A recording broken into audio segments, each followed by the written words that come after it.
Hi there and welcome along to another workout for you to row along to. Now today's row is going to be back to the slow stuff. We're going to do 3 11-minute intervals with 1 minute rest in between. Why 11? Well, why not really? It's more than 10, less than 12. So we're going to row these around about 20 strokes a minute and at a low intensity. And I know that this is the kind of row that crops up time and time again with me, and there's a reason for that. It's because it's just so good for you, all right? So 20 strokes a minute, low intensity means round about 5 out of 10 from a kind of perceived effort point of view. If you're using a 2K training pace, that means you're rowing round about 20 seconds slower than your 2K average time. Or if you're doing this as heart rate zone training, you're going to be in round about zone 2, okay? Keep this as a low intensity. Don't push the slow stuff, all right? That's really important. But before we get anywhere near that row, we're going to have to do a 4-minute warm-up as always to get our body moving. And before we even do that, let's set up our machines first. On an RowAlong, that means setting your resistance to where you want it to be. Hopefully you know where you want it to be. And it's the same if you're using a Concept 2 with the RowAlong app. I want you to set your drag factor to wherever you want it to be. A good guide here basically is you get a nice feel, you connect to your machine, but you don't have to heave against it. But at the same time, you're not rowing through air, all right? Next up, let's move on to our foot stretchers, our foot stretcher height, foot straps, whatever you want to call them. And what you're looking for is to be able to get into the front of the machine with your shins in a vertical position comfortably. If you can't quite get there, chances are your feet are too high in the foot plates. If you go scooting straight past, your feet are too low, it might cut off your toes. Well, it won't cut off your toes, but your backside will go scooting out behind you, and that's worse. It's not worse than cutting off your toes, because we all need toes, but you get what I mean? Because whatever. Let's get into this. So a good ballpark is that the strap covers the bottom lace of your shoe, which is round about the balls of your feet. So start there and adjust as necessary for your comfort and for your range of motion, all right? So we're going to do this 4-minute warm-up at round about 20 strokes a minute, as always. Look at me multitasking, taking off my hoodie at the same time. And we're going to start off at low intensity.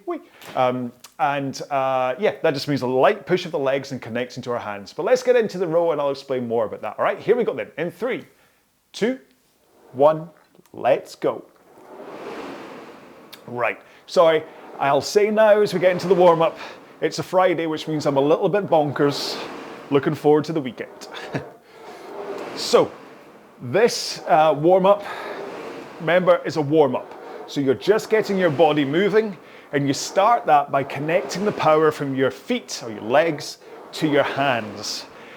So you push lightly for the time being for this first minute, and just work on the timing that you push at the same time your hands bite into the machine. When you connect and you feel the machine is getting power into it. It helps if you can have a forwards tilt in towards the front of the machine with straight arms. That will help with that connection, but then it all does come down to timing of pushing at the same time. So that's something you need to work on yourself. And now that we're 1 minute into this warm-up, you can push a little bit harder with your feet, add in a bit more power. Don't worry too much here because this is round about the pace you're going to be rowing the main session at. So you don't have to be like firing on all cylinders, super warmed up before today's row, which you have to be if we were going to do a much tougher one. So you can just let your body ease into this warm-up. Get your body rock happening forwards into a 1 o'clock tilt, backwards to an 11 o'clock tilt, and just thinking about pumping those hips forwards and backwards. Get that range of motion opening up. But that's something we're about to work on over the next 2 minutes as we do some drills. So, take one foot out the strap, put it on the ground, and continue to row. And I want you to try and keep your positions, your body angles, as good as possible here. With only one leg strapped in, it's much easier to slide forwards so your shin is in a vertical position and tilt forwards to that 1 o'clock angle. Let's swap feet to the other one, continue rowing. And I've just realized with some alarm that the strap on my Right foot is fully out. Oh no. Thankfully we stop after the 4-minute warm-up and I can, as if by magic, relocate it. But I might make the next 2 drills a little tougher. Let's see. 2 more strokes with this leg, and then I want you to put both feet back in. I'll strap in the 1 foot. And now I want you to row with your back and arms only. So legs straight, swing your back, then pull in your arms, and then release your arms and swing forwards with your back. And this is such an important part of the rowing stroke, that you get used to it being back, then arms as you drive, and then arms, then back as you recover. Now let's roll into the front, forwards tilt, arms straight, and just use your legs. So between these 2 drills, you cover the whole stroke. Arms straight, forwards tilt, into the front, push with the legs, work on the timing between that foot press and your hands connecting. This is a perfect drill if you miss the catch, just to sit here and pushing and getting a sense for that connection between the feet and the hands. Let's take 1 more. And that's the warm-up done. So keep on moving up and down the rail, have a quick drink, and I will race through one more time what it is we're doing today. Okay then, so today's workout is going to be 3 11-minute intervals with 1 minute rest in between. 35 minutes in total, and then we're all done. You're going to row these intervals at a constant 20 strokes a minute at a low intensity, 5 out of 10 effort, or around about 2k plus 20, or that heart rate zone 2. And like I said in the intro, don't push this stuff. Keep it nice and low, build up that core fitness. All right, so let's get into our main session if you're ready in 5, 4, 3, 2, 1. Let's go. Right, 20 strokes a minute. Lovely stroke rate. 1 stroke every 3 seconds. So it means there's so many different ways that you can kind of measure this while you're doing this workout today. You can watch me on screen and try and match my rhythm. Take a stroke when I take a stroke. Try and make your drive speed the same as mine. The recovery the same as mine. Or if you're not actually watching me on screen, you're just listening to me, listen out for the whoosh of my machine to know when I'm taking a stroke. Or if you're completely ignoring me, you can just take 1 stroke every 3 seconds on your counter in front of you. And hopefully what will happen is, now that we're a minute into this workout, you'll kind of have found your rhythm, okay? I talk about flow and rhythm and all that stuff right at the beginning of most of my rows, because that's what you want. If you can find that rhythm, if you can hit your flow, if you can dance with the machine, then everything just takes care of itself. You'll hopefully be putting in a consistent amount of force into the machine, which means that your speed won't be up and down like a roller coaster. You'll be hanging around the same pace most of the time. So what a consistent technique will do, whereas if you're just flapping up and down like a dying fish, it's harder to find that consistency. Okay? Right. I am not going to launch into an interval and just talk technique for the first 11 minutes. I'm going to give you the quickest overview of technique, and then, well, who knows what I'll talk about. I should really script this stuff. And yeah, I'll talk technique, I'm sure, in the next 2 intervals, but I can't face going deep on technique today quite yet. So let's see how quick I can do it. In fact, I tell you what, I'm going to wait until 3 minutes is up, and then I'm going to try and get through technique in less than 30 seconds. Do you think I can do it? Let's find out. Right, here we go. So, rowing technique is as simple as this. Lean, tilt forwards into the front of the machine with arms straight. Hold that position and then push the machine away from you with your feet. Push. When you're halfway through the leg drive, that's when you swing your back into a backwards tilt and then pull in your hands, pull the handle into your chest. And then you reverse that by letting the handle come away. Then you tilt forwards, then you bend your knees to return to the front again. 40 seconds.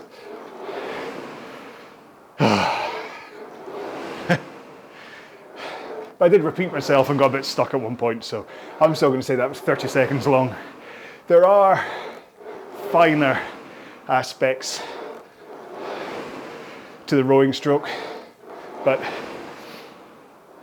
for the time being, for this first interval, just think about that forwards tilt, holding it with straight arms as you push your legs, and then swinging into that backwards tilt and pulling your arms at the back.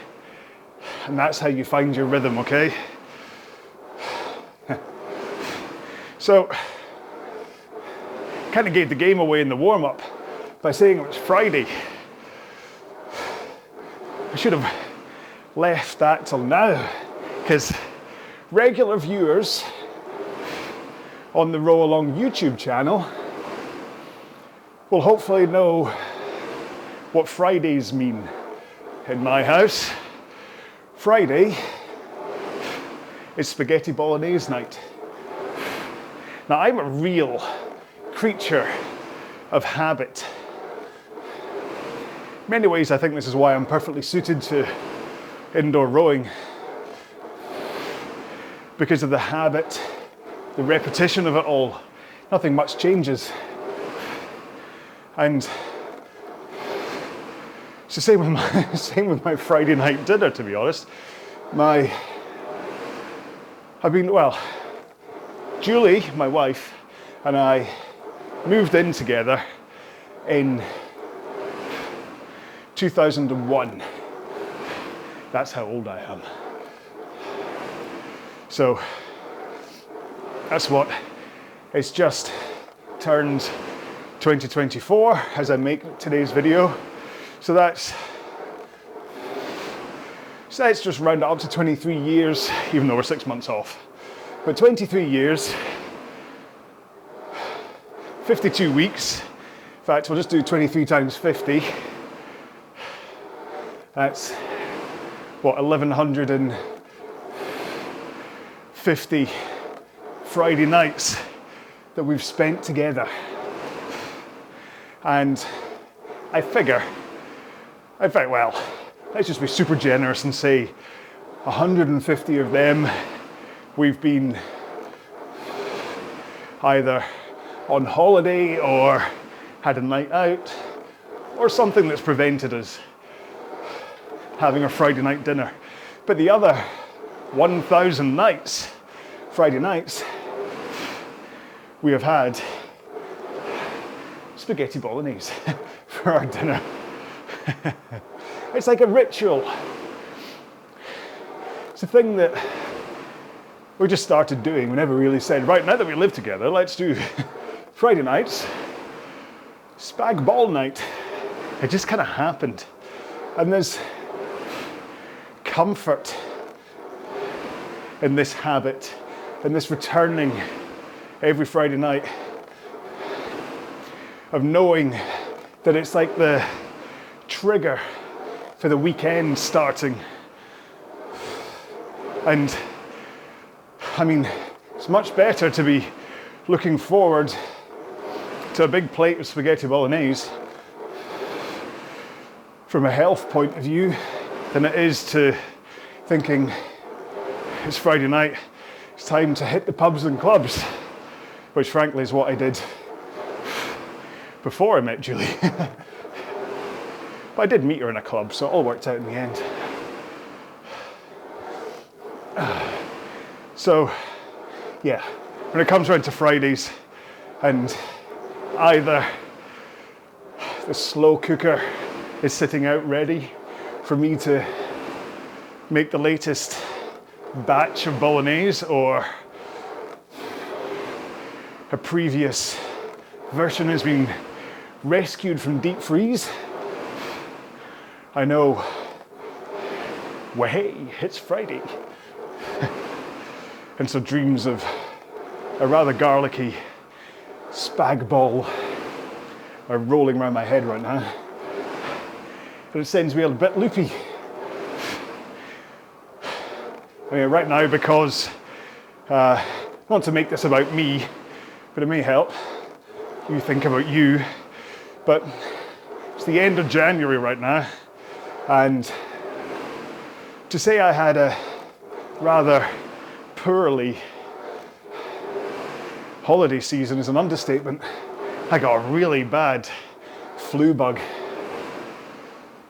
Laid me out for a while, wasn't really able to exercise. And when you combine that with all the food that comes through the door over the holiday season, I bought a fair bit of weight and lost a fair bit of fitness. So the past 2 weeks, I've felt strong enough again to properly train,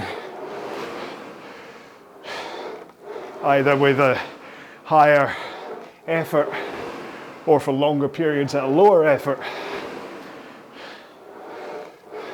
And part of that is going back to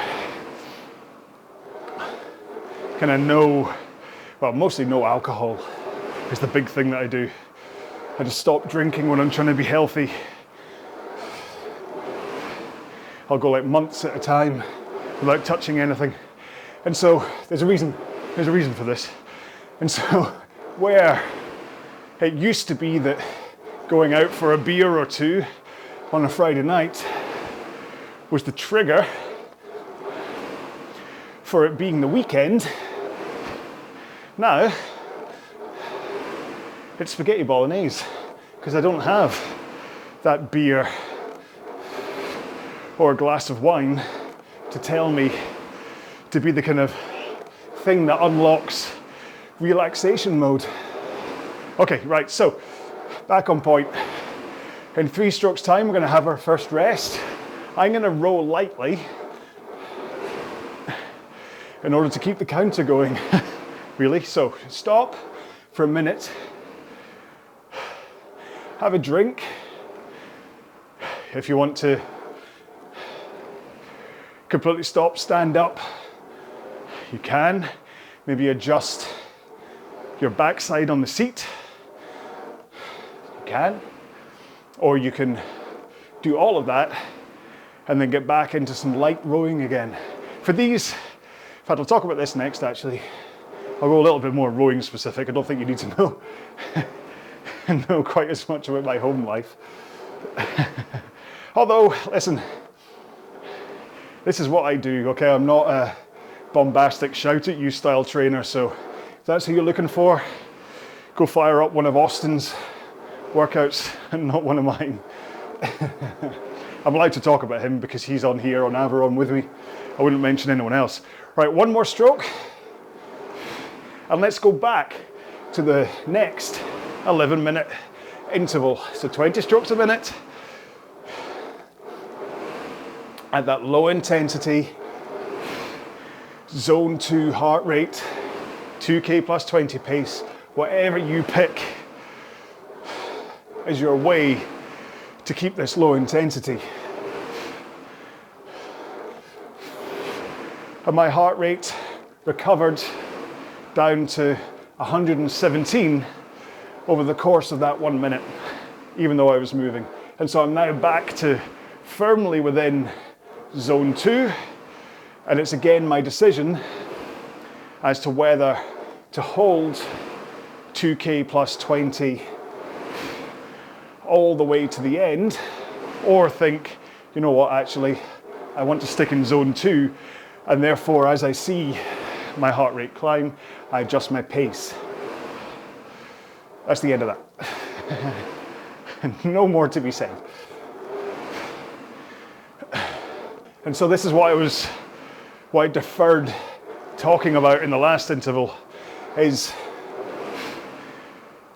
kind of how you gauge your intensity. That you need to pick your poison and stick with it. Because if I was to row constantly at 2k plus 20 pace, so that's 20 seconds slower than my average 500 meter pace when doing a 2000 meter time trial. If I was to row 2k plus 20, I would start off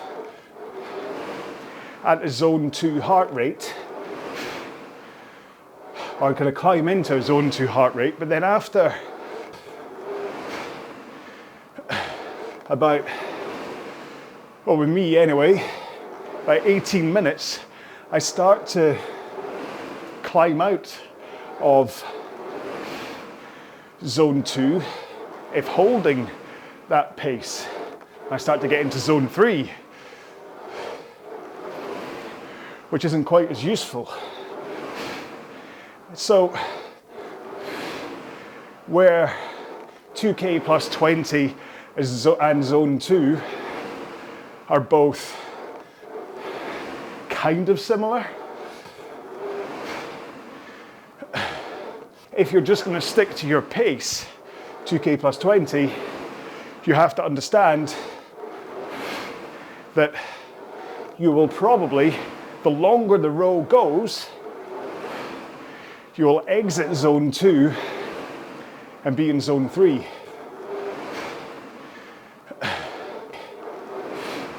Which, nothing wrong with that per se, but if you are rowing with heart rate zone training, then you're blowing your zone. And that's being right now zeitgeist-wise in the world of training. Zone 2 seems to be the big thing right now. Low heart rate, between 60 and 70% of your actual maximum, not your formula calculated, because the whole 220 minus your age thing for men anyway, is it 200 for women? Can't remember. It's a good, much like the BMI, it's a good kind of net to throw over most of the world to give a kind of generic ballpark, but much like a fishing net, lots of little fishies don't fit in that net. And it's the same with BMI and like math calculators for calculating your maximum heart rate. You are much better off if you're proper heart rate zone training in rowing. You are much better off actually doing a step test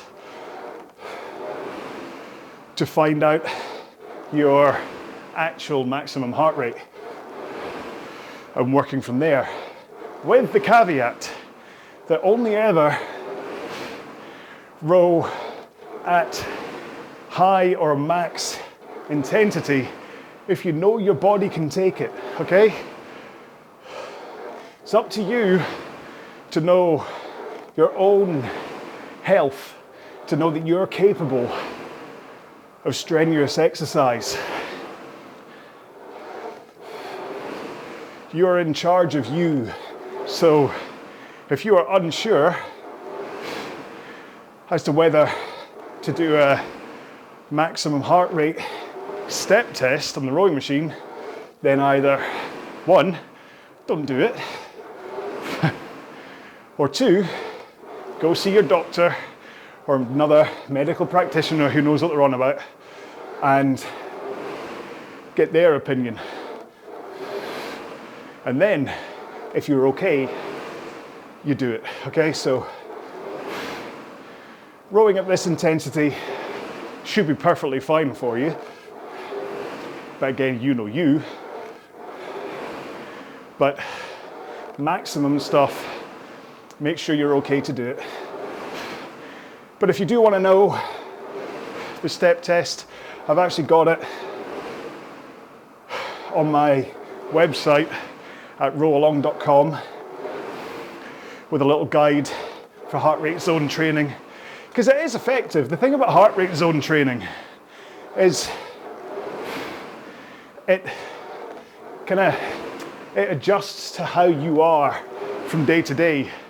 So if you are activated, kind of stressed with a higher heart rate, then you're still going to be working within the heart rate zone that you're meant to be working. So you shouldn't overexert yourself. But if you are in a stressed state and you're strictly holding to 2K plus 20, that could then take you into way too high a heart rate for the exertion you're meant to be putting in. And that brings me right back to the point that I'm trying to make here. And that is that one of the great things about this interval workout, 3 times 11 minutes, with 1 minute rest, is that you can kind of have one foot in both camps, because the 1 minute rest will help your heart rate settle back down. So if by the end of the first or this interval, your heart rate is creeping outside zone 2, which it is for me because I'm rowing at 2K plus 20 right now, not my heart rate zone, then after the 1 minute rest, your heart will settle down a bit and you'll be back into zone 2 again when you start up the last interval, hopefully. So I don't know, maybe it was a read error. I was up 135, which is just above, I think that's like 72 for me. Whereas either the thoughts of a rest or possibly a read error of my heart rate, but I'm now down at 125 and holding, which is where I want to be.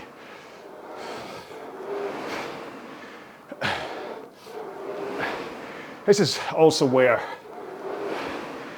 the RPE scale, perceived exertion, does get a little bit woolly too, where the longer a row goes on, the more, well, the tougher it'll feel, but you're not meant to reduce your pace. It's like you start at 5 out of 10 and then hold that pace throughout and then self-assess for how did it feel when you got to the end. And that's a way you can gauge your fitness increases.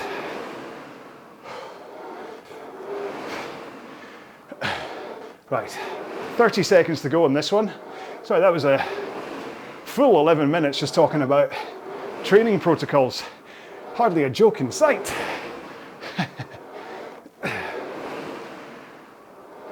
5 strokes to go, and then we'll have our final 1 minute rest or easy row. Of course, you don't even have to stop. You could just plow on. It's up to you. But I am now going to take it nice and easy for a minute, just to let my heart rate settle. So I stopped there at 130. And let's see if it calms down over the course of this minute.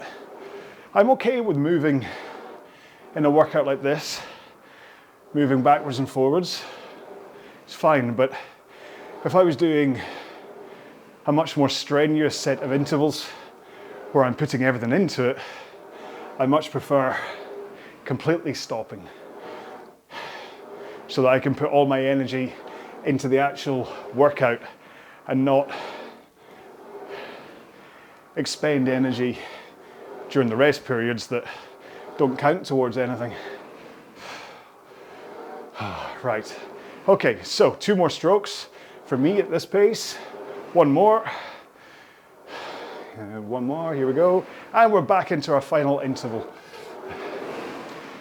But a quick, really quick technique refresher, because we are coming up for 24 minutes into this workout, and between fatigue of the body and also fatigue of concentration, it's easy to let a few quirks enter your rowing stroke. So as you come forwards, slide until your shins are vertical, if you can. Arms straight out in front of you, but relaxed, with fingers hooked over the handle. It's not a death grip. You shouldn't be tense as you come forwards, okay? Nice and relaxed. And a forwards tilt towards the front of the machine, of your upper body. But you also want to make sure you have a good posture. So you're sitting up on your sit bones to help that tilt, that hinge forwards into the front of the machine, rather than having a slumped, rounded posture, which isn't as powerful, won't let the power transfer into the machine quite as well, but possibly also will contribute to any lower back discomfort you may have. And a good guide here is to look at your heels as you come forwards. If your heels are wildly off the foot plates, coming up a little bit is okay, but if your feet end up almost parallel to the floor, that's too much. And that's usually a sign of either sliding forwards too far, hypercompressing, overcompressing into the front, or a poorer posture, because of the rolled lower back, hips tilted backwards, tailbone tucked underneath you. The angle of your hips to your knees to your ankles means that as you come forwards, shins vertical. The only way that can happen is for your heels to come massively off the foot plates. Anyway, so you're in that position, and then holding arms straight in a forwards tilt, you want to push your feet into the foot plates. Get those heels down and drive your feet into the foot plates. Think about pushing the machine away from you rather than pulling on the handle. Because the moment you think about pulling the handle, your back will open up too soon, your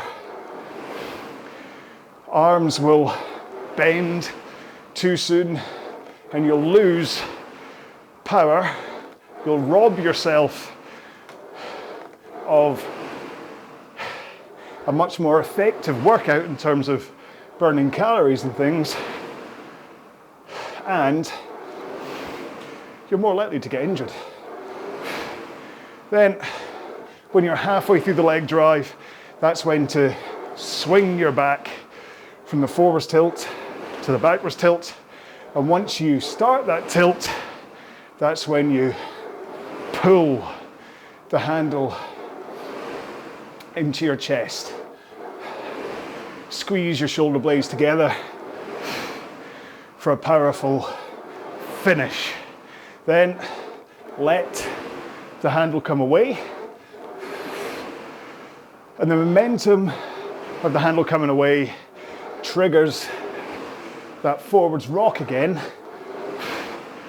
so that you're in the right position, arms straight, upper body rocked forwards, before you bend your knees. And then you just do it all over again. Now, I know I talk technique a lot, right?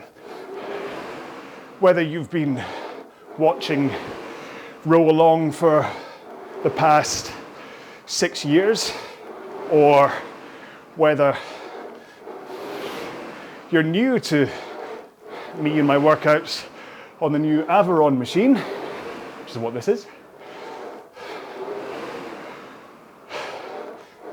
you'll have noticed, certainly in today's workout, that I can really talk technique. And in fact, on the Facebook group for RowAlong yesterday, somebody was talking about the availability of workouts and saying how these guided workouts are less about kind of like a spin class, kind of motivation. Come on, you've got it, come on, just get it in. Everything full power. And more subdued, talking you through technique and stuff. So my workouts are definitely more slanted towards calmer chats, especially workouts like this one. And I do talk more technique than I do platitudes, but that's because I know that people, when I talk technique, it doesn't really sink in. And so what I'm hoping is that, much like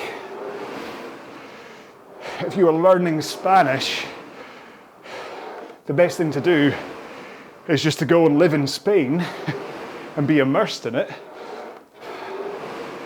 I do hope that eventually all the technique chat that I have will just drip into your subconscious, and from a kind of repetition point of view, you start to think about what you're doing and incorporate what I'm saying.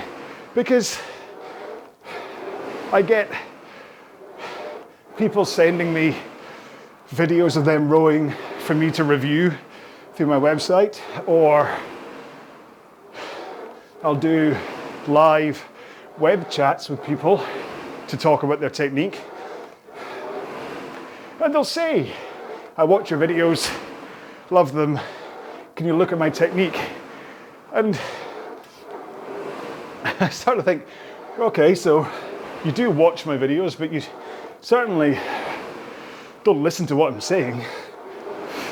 And so that's why, if everybody could watch one video from me about technique and then get into that forwards tilt, hold the tilt as they push with their legs, arms straight, pulling only at the back with a good posture, then I'd just make one video.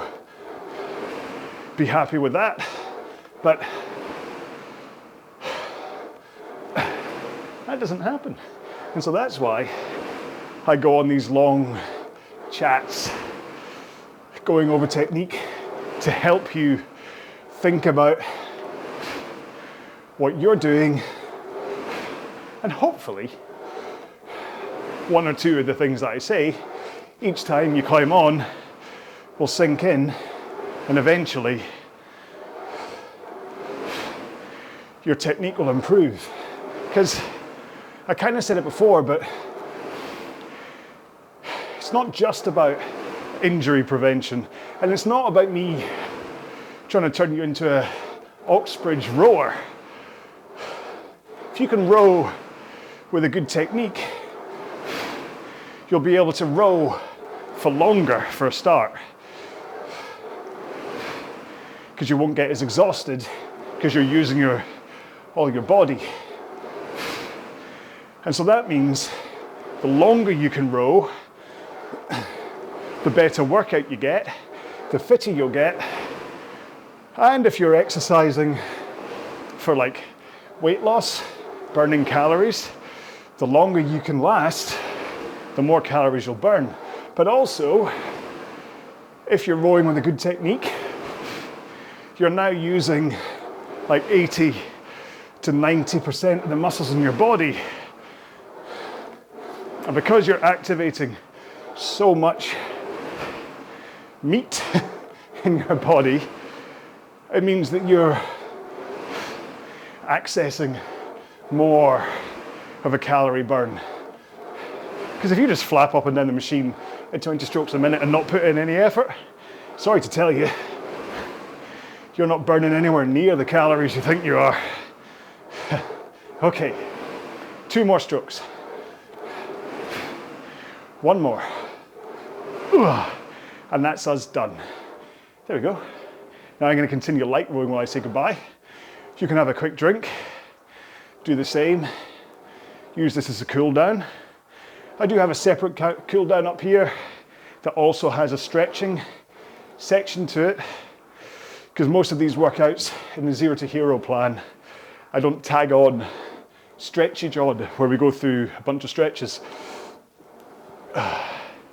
Maybe the back half of this plan, when it starts to get a lot tougher, I might start to stretch at the end too, because you'll really need to. But right now, this was a nice, simple, low intensity fitness building row that a little bit of a cool down and maybe a bit of a stretch of your quads and shoulders afterwards, hamstrings too. Maybe that's all you need. Right, so that's a minute gone for that for a cool down. I'm going to stop here. You don't have to stop, of course.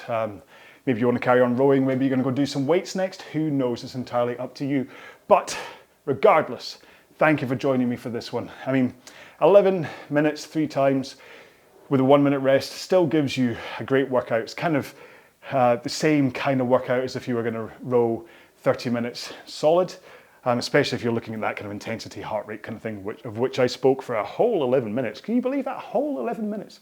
I've been talking about that, but hopefully you got a good workout. If you are doing this within the Zero to Hero plan, then that workout will have added to the amount of energy you have available to your rows.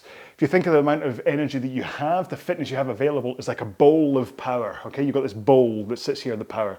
Every time you do a row like this, you increase that bowl, you make your bowl of power bigger, you're able to fill it up with more fuel for the next time you row. Each time, this blue fizzing power that comes out of it, you're increasing it each time.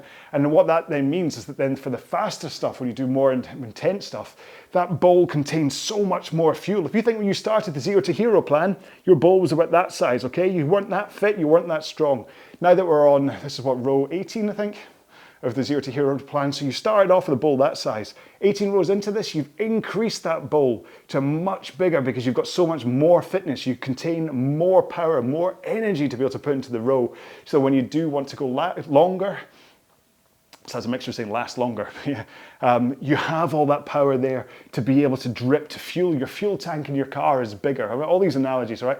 That's what we're talking about, okay? And then it means that when you go to the fast stuff, you've got all that fuel there to fuel you for going fast. Whereas if you had that tiny fuel tank, then you might be able to go fast for 5 or 6 strokes, but then you drain the tank, okay? So that's the point behind all this, right? There we go. I gave you ages there to do a cool down, so hopefully you're nice and cool now, and I'm going to say goodbye. The last thing, of course, and actually quite handy, I just said all that, is to give a hashtag. And the hashtag for today's row, because I just spoke about it, is bowl of power. See? Bowl of power. That's what today's hashtag is, because that's what this has done. This is really building that bowl of power. I can't talk more about how important this bowl of power is, that this kind of a row is. So bowl of power is the hashtag, right? There you go, right? Long outro, one of my longest ones yet on Avalon. I apologize, but I got a bit distracted. So I hope you enjoyed it. I hope you put up with me. I hope you even made it this far, which is why the hashtag is quite useful, because then I know you have made it this far. So I will see you in the future row, whether it's on the Zero to Hero series or one of the other ones. I have no idea, but hopefully see you in one of them. Until then, please take care of yourselves. Be well. Bye-bye.